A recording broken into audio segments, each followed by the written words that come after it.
Why one-pointed concentration is a fragile trap, the Buddha's true Samādhi.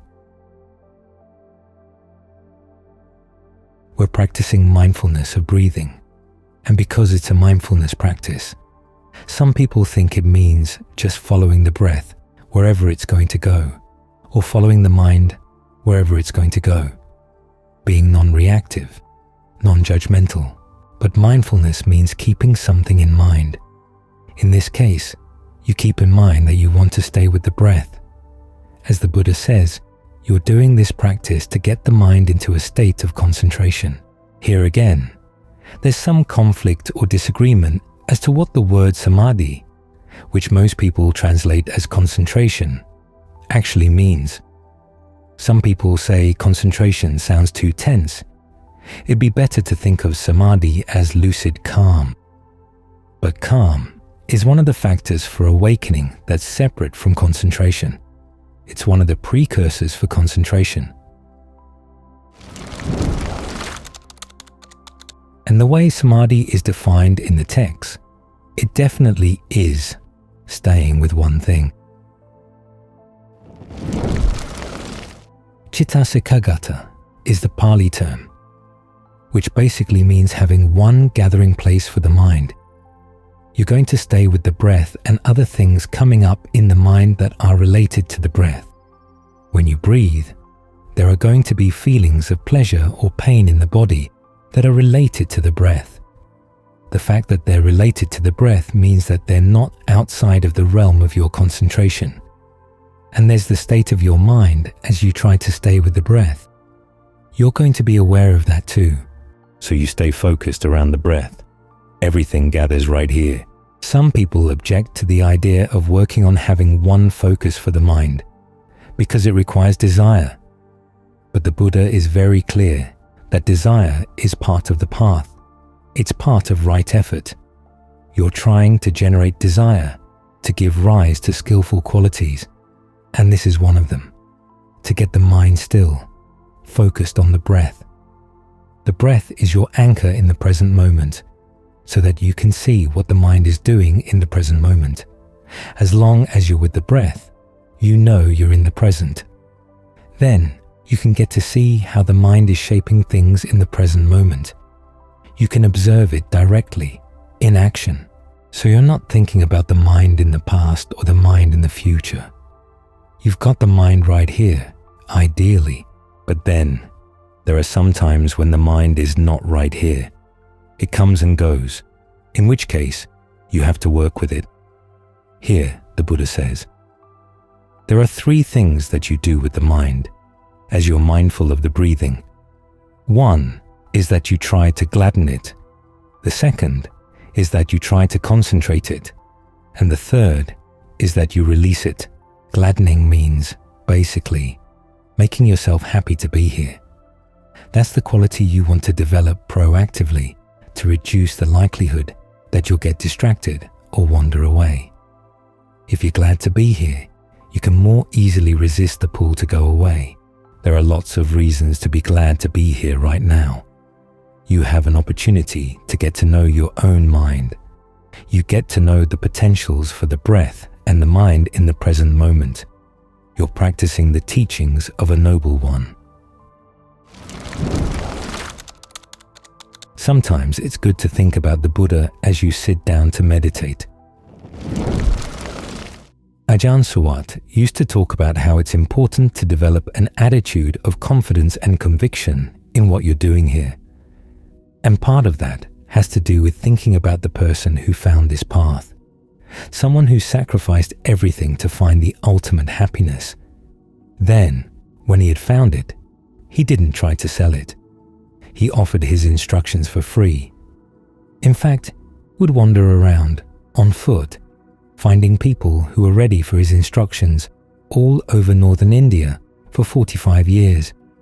It would be hard to find somebody like that now.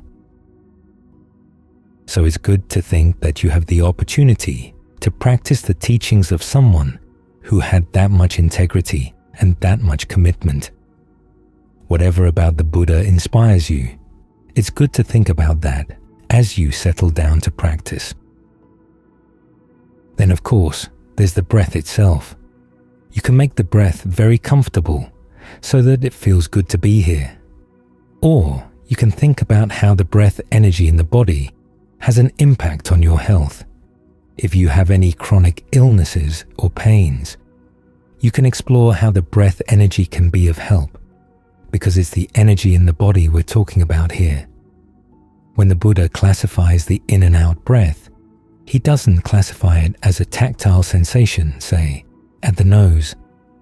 It's part of one of what he calls the wind property in the body itself, the energy property.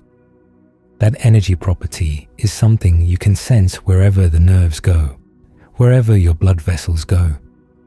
In fact, that relates to the type of concentration the Buddha's trying to get you to develop. That's the second proactive thing to do with the mind, to concentrate it. When it's concentrated, we tend to think of it being centered at one point. But the Buddha's analogies for the state of mind you're trying to develop all carry the same message, that we're trying to get the mind to develop a full body awareness. The breath fills the body, and the sense of ease that goes along with the breath fills the body as well. The image the Buddha gives is of a lake fed by a cool spring, and the cool waters of the spring fill the lake. Or lotuses that are growing immersed in the water, saturated from their roots to the tips of the flowers in water. Or a person sitting with a white cloth covering his whole body. In the same way, you're trying to develop a pure, bright awareness that fills the whole body. That's the quality you're trying to develop here. It's a lot more solid than a one-pointed awareness. One-pointed awareness can be very intense sometimes, and there will be times when you do want to emphasize the one-pointedness of your focus. But the problem with one-pointedness is that if anything comes up to disturb it, you've lost your concentration. Whereas with full body awareness, things can come in and go out, but they don't disturb the frame of your awareness, which is the body as a whole. So try to develop that sense of the whole body all at once. The whole body breathing in, the whole body breathing out, and you're aware of the whole body all at once. Awareness of your feet is in your feet. Awareness of your hands is in your hands. Awareness of the eyes is in the eyes, all at once. That's the state you're trying to maintain.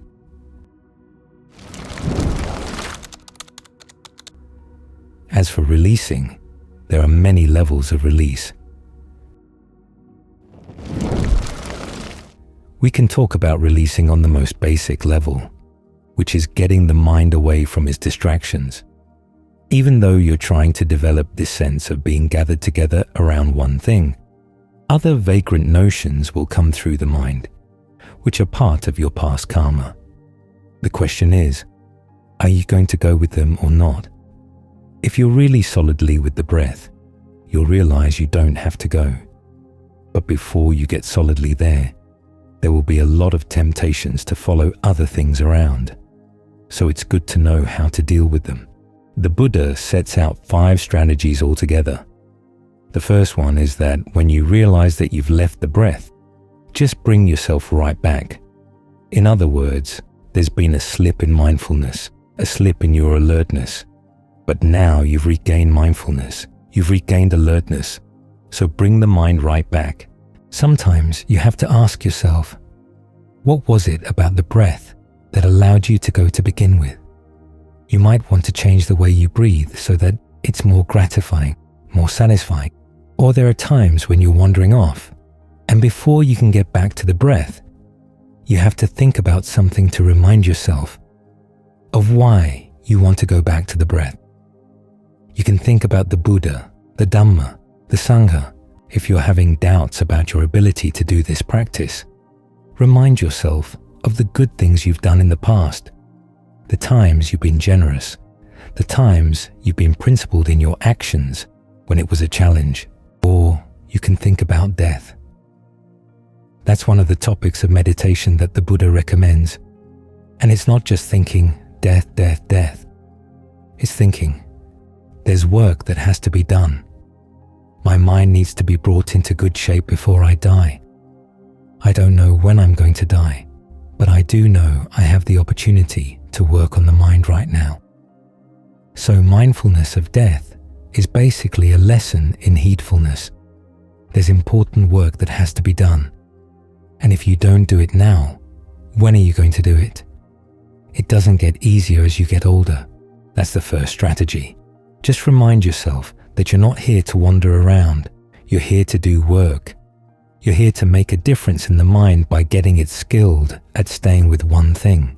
The second strategy, if the mind keeps going back to a particular topic, is to remind yourself of the drawbacks of thinking about that topic. If you were to think about that topic for a whole day, what would you accomplish? Either it would be a total waste of time, or it would actually get you to do something unskillful. So why give it any time at all? The image that the Buddha gives us is, think of your mind as a young man or a young woman fond of adornment, fond of the beauty, looking in a mirror and suddenly discovering that there's a dead snake or a dead dog hanging from his neck. He'd want to get rid of it immediately. So try to develop the same sense of real distaste for that kind of thinking. Then you can get back to the breath. The third strategy is to ignore the distraction.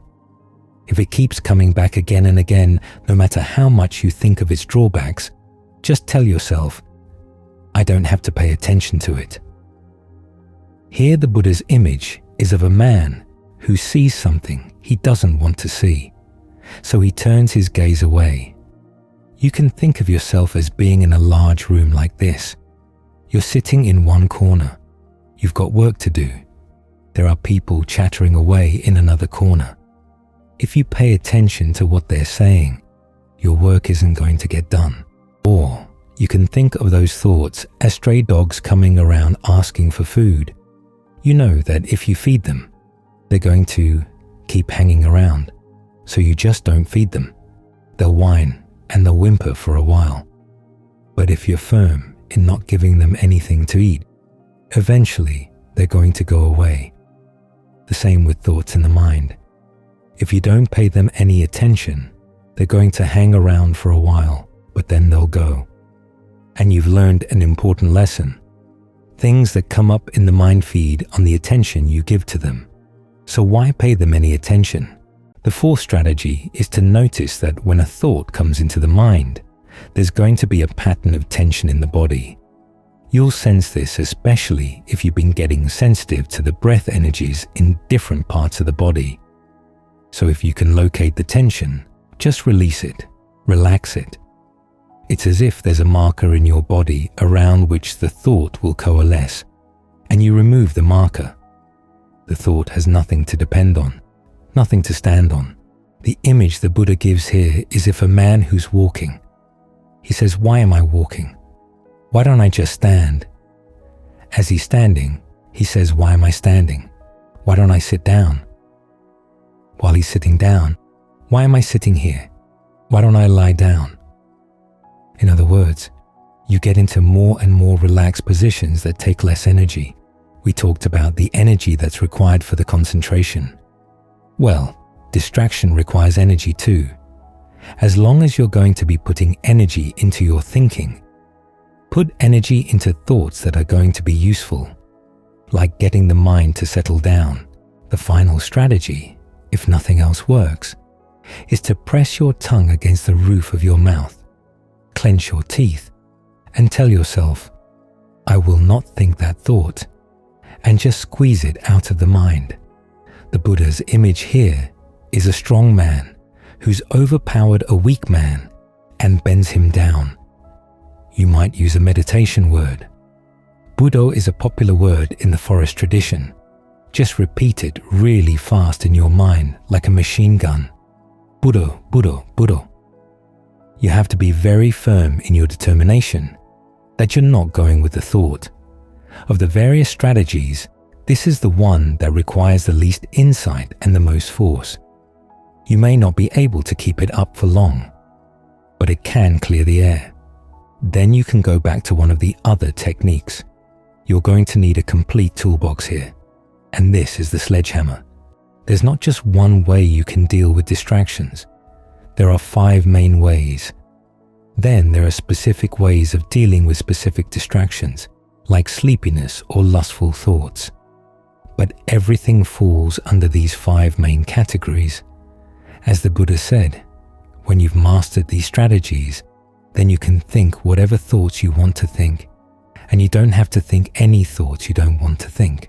And what he doesn't say, but what's actually true, is that you get more and more skilled in deciding what's worth thinking. Your standards for what's worth thinking grow higher, and you're more inclined to want to let the mind rest when it can, so that it's not thinking unnecessary thoughts, not wasting its time, not wasting its energy. This way, you can maintain that state of being gathered around one thing. You release the mind from its distractions. You get it concentrated in the sense of being solidly filling the whole body, and you're glad to be here. When you've worked with the mind in these 3 ways, then your mindfulness of breathing gets really strong, and you do get into good, strong states of concentration that are very clear, because the whole purpose of concentration is to get to see your mind more clearly. When it's still and fully aware like this, that's when your sensitivity to what's going on in the mind will grow, and you're in the best place to be, to see what's happening as it's happening, and be able to do something about it.